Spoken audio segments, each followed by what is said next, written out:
que está no capítulo 12, no versículo 44. 44 a 50. E Jesus clamou e disse: quem crê em mim, crê não em mim, mas naquele que me enviou. E quem vê a mim, vê aquele que me enviou. Eu sou a luz que vim ao mundo, para que todo aquele que crê em mim não permaneça nas trevas. E se alguém ouvir as minhas palavras e não crer, eu não julgo, porque eu vim não para julgar o mundo, mas para salvar o mundo. Quem rejeitar a mim e não receber as minhas palavras, já tem quem o julgue. A palavra que tenho pregado, essa há de julgar no último dia. Porque eu não tenho falado de mim mesmo, mas o Pai que me enviou, ele me deu mandamento sobre o que eu hei de dizer e sobre o que eu hei de falar. E sei que o seu mandamento é a vida eterna. Portanto, o que eu falo, falo como o Pai me tem dito. Muito bem, passagem lindíssima. Faz parte das Escrituras, do Evangelho de João. João, ele tinha essa profundidade. Ele era um evangelista peculiar, diferente dos outros. Os conhecidos, os chamados evangelhos sinóticos, que era Mateus, Marcos e Lucas, tinham a mesma narrativa, as mesmas passagens, quase que ditas da mesma forma, eram muito parecidos. E João não. João introduziu várias passagens novas que você não encontra nos evangelhos sinóticos. Por exemplo, o encontro de Jesus com a samaritana, vocês não encontram nos evangelhos de Mateus, de Marcos, de Lucas. E muitas outras, eu não vou me lembrar agora. E ele tinha essa forma mística de escrever, porque o que ele fala é de uma profundidade, de um teor filosófico, que a gente merece, sabe, calma, e tentar extrair qual o significado disso. Por exemplo, ele começa dizendo: quem crê em mim, crê não em mim, mas naquele que me enviou. Percebam que João começa o seu evangelho dizendo que Jesus era o quê? O Verbo. É isso? O Verbo que se fez carne. O que é esse Verbo? No princípio era o Verbo. Só existia o Verbo. E o Verbo era Deus. E o Verbo se fez carne. Não é isso que nós encontramos na Gênesis? Então, Jesus é esse Deus que verbalizou, que encarnou. Ah, mas ele era Deus? Não, todos nós somos Deus. Só que Jesus era considerado filho dileto, por quê? Porque era o Espírito que ele estava tão integrado com Deus, tão integrado com a natureza, tão integrado com a missão dele, ele tinha uma compreensão tão profunda do cosmos, da dinâmica do universo, dos princípios que regem a condição humana, das leis naturais, das quais nós ainda somos, na grande maioria ainda no planeta, ignorantes, e por isso sofremos. E a gente vai falar sobre isso, eu espero falar sobre isso hoje. Mas ele quis dizer o seguinte: quem crê em mim, crê não em mim, mas naquele que me enviou. Aquele que me enviou é o próprio cosmos, a própria natureza, o próprio Deus. O Deus espinosa, aquela coisa toda que tem as suas leis imutáveis, que dão direcionamento para a evolução humana, para o crescimento, para a expansão da consciência, que tem a função de promover o avanço e o desenvolvimento da consciência humana. Essa é a função desse Deus, essa é a função dessa natureza, desse Dharma, dessa força que organiza tudo, essa força inteligente. Então, quem crê em mim, crê não em mim, mas crê nessa força. Crê naquilo que é óbvio, naquilo que direciona a nossa vida. Aquilo que está o tempo todo nos mostrando qual é a direção a seguir. E se nós tomamos um rumo errado, ela nos traz de volta. Não sem sofrimento, não sem algum tipo de constrangimento. Então, nós somos constrangidos por forças que desconhecemos da própria natureza a seguir pelo caminho certo. Os mais rebeldes tentam se distanciar e é os que mais sofrem, porque é aqueles que vão ser trazidos com mais sofrimento ainda. Então, crer, né, naquele que me enviou é isso. Tem uma passagem, não está nessa passagem, que ele diz uma coisa muito interessante. Ele diz, eu vim aqui não para fazer a minha vontade. Tipo, se dependesse de mim, eu nem vinha. Ele como um instrumento da natureza, sendo enviado para esse mundo, com objetivos voltados para o desenvolvimento da humanidade, para a iluminação, para aquilo que ele chama de salvar. Eu acho que esse termo salvação deve estar muito mal traduzido, porque tem um significado completamente diferente no hebraico, né? Mas, enfim, vamos tratar que Jesus veio salvar essa humanidade. Então, isso foi uma missão belíssima, uma missão grandiosa. Ele representando, portanto, um representante, um embaixador da própria natureza, um embaixador de Deus. Tem um momento que ele diz assim, eu e o Pai somos um. Ora eu estou no Pai, ora o Pai está em mim. Então, uma integração profunda com esse Pai. Esse Pai não necessariamente é um Deus transcendente, uma inteligência, isso, aquilo, aquilo outro. Esse Pai pode ser essa própria natureza. É uma pessoa que já se integrou, que tem uma compreensão tão profunda da lógica universal, da dinâmica universal, que teve que, sabe, escolher as palavras certas, pescar cada palavra com aquele poder de síntese que ele tinha, para transformar aquela filosofia profunda, perene, em algo simples, algo carregado de valor, algo que ultrapassaria os séculos e chegaria até os dias de hoje com o mesmo frescor, porque é a verdade não envelhece. A verdade é a verdade. O dia que você compreende a verdade, você deixa de iludir-se, porque a falta da verdade coloca você num mundo de ilusões, num mundo de maia, no mundo da tua imaginação, no mundo das tuas crenças, onde você é guiado pelos seus desejos, pelos seus sonhos. Você não está integrado com a verdade, você está integrado com a ilusão.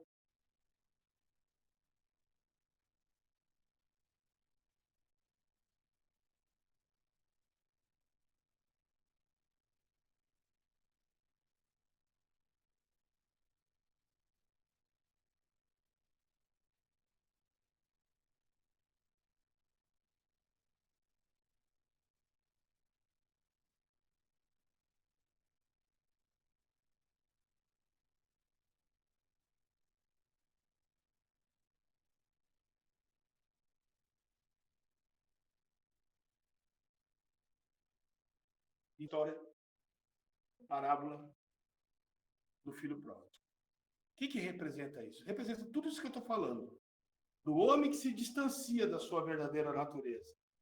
Está lá na companhia do pai, do irmão, de uma vida próspera e feliz. O que ele faz? Me dá minha parte da herança, que eu quero conhecer o mundo. Eu quero conhecer, ter outras experiências. Aí ele vai para um mundo que não existe, um mundo de ilusão. Experimenta todo tipo de sensações, de prazeres. E vai dilapidando toda aquela riqueza que ele tinha, que ele recebeu, né? Convivendo com lugares promíscuos, prostitutas, jogatinas e assim por diante, drogas, bebidas, foi dilapidando todo o dinheiro dele. Quando ele não tinha mais nada, e estava numa condição de tristeza, porque estava trabalhando numa fazenda, alimentando porcos. E o pagamento dele, para ele não morrer de fome, porque surgiu uma fome muito grande naquela região, é que ele poderia se alimentar do que sobrasse daquela lavagem que era dada aos porcos. Nesse momento, ele se lembrou que ele tinha um pai. Ele se lembrou que vivia numa condição muito feliz. E falou, eu vou voltar para a casa do meu pai. Eu vou voltar para a casa do meu pai e eu vou torcer para ele me aceitar, pelo menos, como empregado, porque ele tratava bem os empregados. Ele voltou. Então, esse voltar para a casa do pai, e olha que o pai o recebeu de braços abertos, com festa, né? Não é isso? Uma coisa muito bonita. Isso aconteceu? Não, gente. Jesus usava essas histórias, construía essas narrativas, que são muito antigas, viu? Você encontra histórias similares no budismo, no taoísmo, no hinduísmo, histórias idênticas, só mudam os nomes dos personagens, de alguém que saiu, tal, fez isso e depois voltou arrependido, né? A história do filho pródigo. É mais um trecho, um mito que Jesus usou para explicar a condição humana. Porque isso acontece com a gente. Às vezes a gente se ilude com alguma coisa, sonha com aquilo, vai, empreende grandes esforços e depois dá tudo errado, nada daquilo funciona, porque a gente está transgredindo o nosso Dharma, a gente não veio para fazer aquilo. Aí depois de muito sofrer, dá um estalo, falou, vou largar, não é para mim não, não era mesmo. Você sabe a diferença de Dharma e de Karma? Eu acho que ninguém sabe. Então eu vou tentar explicar de uma forma bem simples. Karma é o seguinte, karma quer dizer ação. Toda ação, ela vai provocar uma reação. Toda ação vai construir um karma. Seja um karma bom ou ruim. As ações boas vão construindo um karma positivo. Vão melhorando cada vez mais o seu padrão energético, o seu padrão de consciência, e você vai conseguindo atrair coisas cada vez melhores em função do seu padrão, da sua frequência vibratória que se elevou pelas suas ações. Em contrapartida, ações ruins vão te jogando em frequências mais pesadas de culpa, de ressentimento, de arrependimento, de ódio, de remorso, de um monte de coisa, de dores morais. Por que eu fiz assim? Por que eu não aproveitei a oportunidade que eu tive? Por que eu fiz aquilo com aquela determinada pessoa? Aí você começa a entrar num processo de ódio de si mesmo. Que culpa é isso? Culpa é quando você tem ódio de si mesmo. Nada mais. Culpa, remorso, arrependimento, tudo isso é ódio de si mesmo. Então você começa a se odiar. Só que o ódio é um sentimento negativo que te afunda. Assim como o amor eleva, o ódio afunda. Então você vai afundando. Você vai afundando cada vez mais nessa ilusão. Então é isso que é... Quando você está no fundo do poço, aí você começa a empreender os esforços para subir. Aí você começa a procurar ajuda espiritual, começa a estudar, você começa a fazer uma flexão para dentro através do autoconhecimento, você começa a mudar o seu comportamento, você começa a agir de forma diferente, começa a empreender boas ações, consequentemente você vai se elevando, porque o karma vai se transformando num karma positivo. O que é o Dharma? O Dharma são essas ações que você às vezes não faz sozinho. A própria natureza te obriga a fazer isso.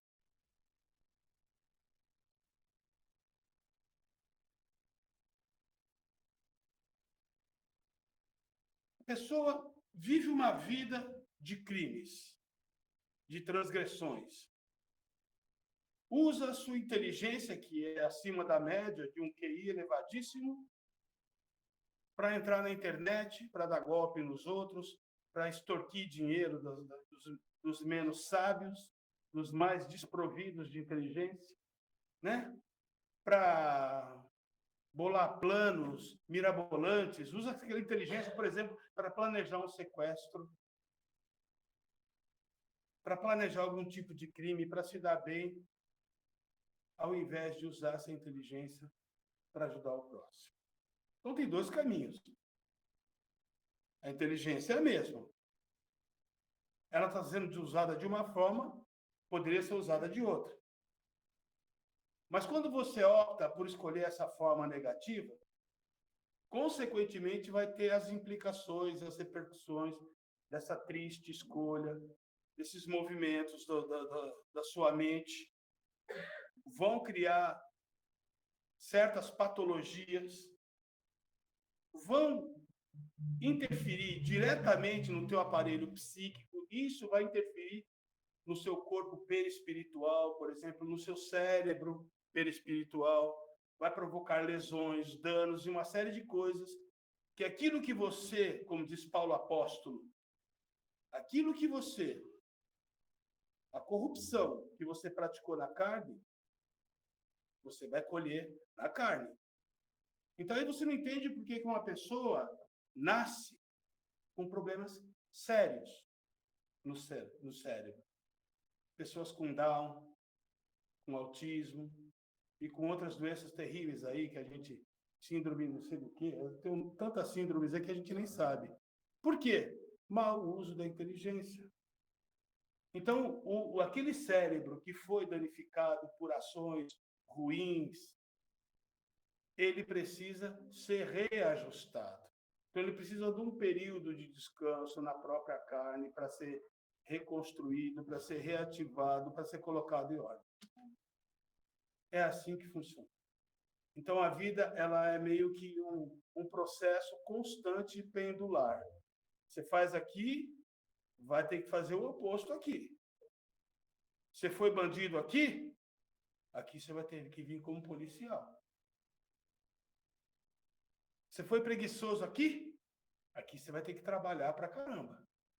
Então a vida ela vai alternando assim. Por isso existe o princípio da reencarnação, para a gente ir corrigindo e ajustando. São mecanismos compensatórios que são óbvios. A gente não descobriu isso em livro nenhum, a gente percebeu isso nos tratamentos, principalmente de psicometria. Os tratamentos, fica muito fácil você entender o problema de uma pessoa quando você percebe a intensidade das coisas que ela coloca em determinadas coisas, as suas paixões.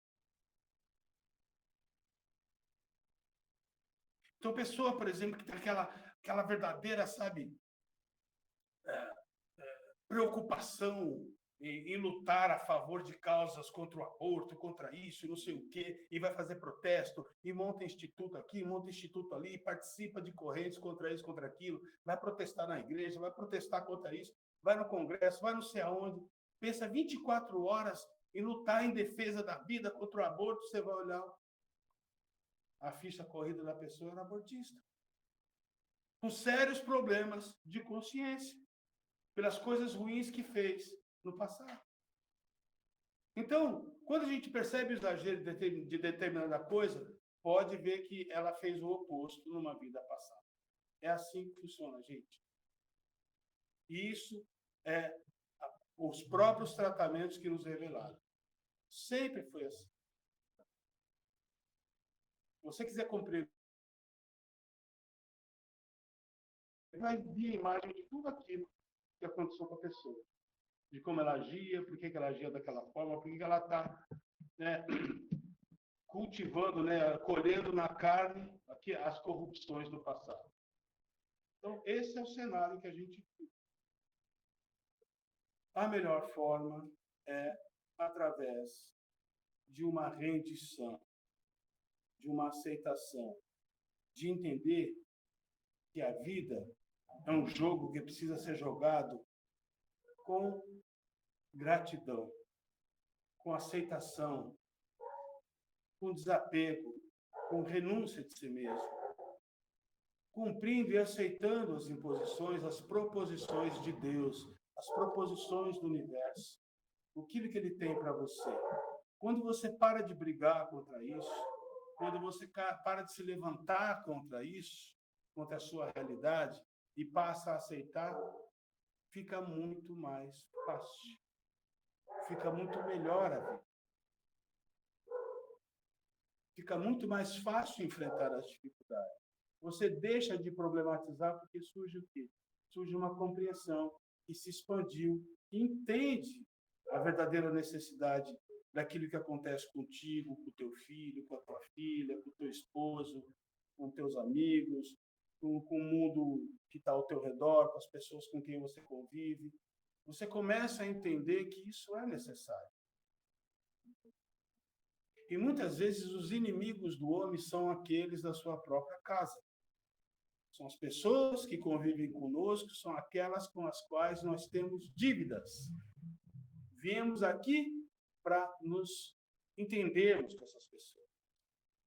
É uma missão de resgate.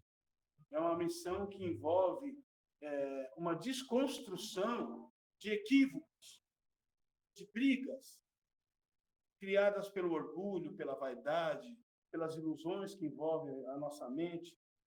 Tudo isso daqui a gente vai desconstruir onde? Lá? Não. No plano espiritual, não, gente. Nós temos que desconstruir aqui. Lá você pode se preparar. Tanto é que você chega aqui preparado. Você chega aqui com um monte de vozes na tua cabeça. Eu lembro que era pequenininha, tinha 7, 8 anos. Aí eu descobri no armário, no guarda-roupa da minha mãe, uma bolsinha. E essa bolsinha é cheia de moeda. Primeira vez que eu vi, faço o negócio. Vou catar umas moedas, eu vou numa venda que tem aqui do lado e vou comprar bala. Dito e feito. Fui lá, catei umas moedinhas. Nem lembro o valor daquilo. Eu sei que encheu a mão de bala. Fiz vim pra dentro. Depois veio a voz. Você pegou o dinheiro da sua mãe, né? Você roubou sua mãe, você não tem vergonha na cara, não? Eu falei, gente, eu acho que é errado. A gente começa num diálogo interno, essas vozes, elas surgem. E aí você percebe que elas não surgem do nada, que não são espíritos protetores, que não são um anjo da guarda, não é isso, é você mesmo. É você que já fez muita coisa errada no passado, que já sofreu, que passou longas temporadas no umbral, sofrendo as implicações dos seus erros, das suas péssimas escolhas, dos seus crimes. E quando você é resgatado, você passa um tempo, sabe, sentindo essas dores morais, essas culpas corrosivas e planejando uma outra vida completamente diferente. Então você veio ao mundo, mas vem ao mundo com você o seu passado. Esse personagem do passado, ele muitas vezes surge na tua cabeça como uma voz, como se fosse um juiz. E Freud chamava de superego isso. Essa força, sabe, de impor restrições para a gente, sabe, freios morais. Todos nós temos um superego, um juiz, uma força assim, né? Não temos? É o diabo. É o diabo. A gente tem esse diabo também. Esse diabo está presente dentro da gente. Esse daimon, como dizia Aristóteles, né? Daimon, que quer dizer demônio, transformar em demônio, mas não é. São essas vozes, é você mesmo. É você mesmo presente dentro de você, dizendo, não vai fazer isso. Não segue por esse caminho, porque nós já se ferramos. Nós já sofremos. O que você traz, né? Você traz as inclinações do passado. Né? O uso do cachimbo deixa a boca torta. Você chega com aquela boca torta, não tem jeito. Você vai querer fazer, só que aquela voz que sofreu, aquela voz que passou longas temporadas no umbral, ela vai gritar na tua orelha. Nunca mais faça isso. Nunca mais faça isso que você fez. Pronto, nunca mais eu fiz. Porque eu percebi a força disso. E ela consegue te convencer de que você cometeu uma coisa muito ruim e você começa a sentir-se culpado. E o sentimento da culpa é a consequência desse ato, dessa atitude, dessa coisa que você foi fazer. Então você começa a se sentir culpado. E a culpa é uma dor moral, gente, corrosiva, terrível. Ninguém quer se sentir culpado. Ninguém quer sentir remorso. Então, para não fazer isso, ficar com a chamada consciência tranquila e não irritar essa voz, que é muito poderosa, a gente não faz. Mas nem todos têm essa voz. Nem todos têm esse freio moral. Nem todos passou pelo que eu passei, talvez. Vão passar ainda. Então, estão mais livres para fazer as coisas, para plantar, né? Então, tem o tempo de plantar e o tempo de colher. Eu posso estar colhendo hoje muita coisa do que eu plantei. Porque eu tenho certeza que é assim que funciona. Não comigo, mas com cada um de nós. A colheita ela é livre. A semeadura ela é livre. A gente pode semear o que quiser nesse chão. Mas a colheita é obrigatória. Nós vamos colher.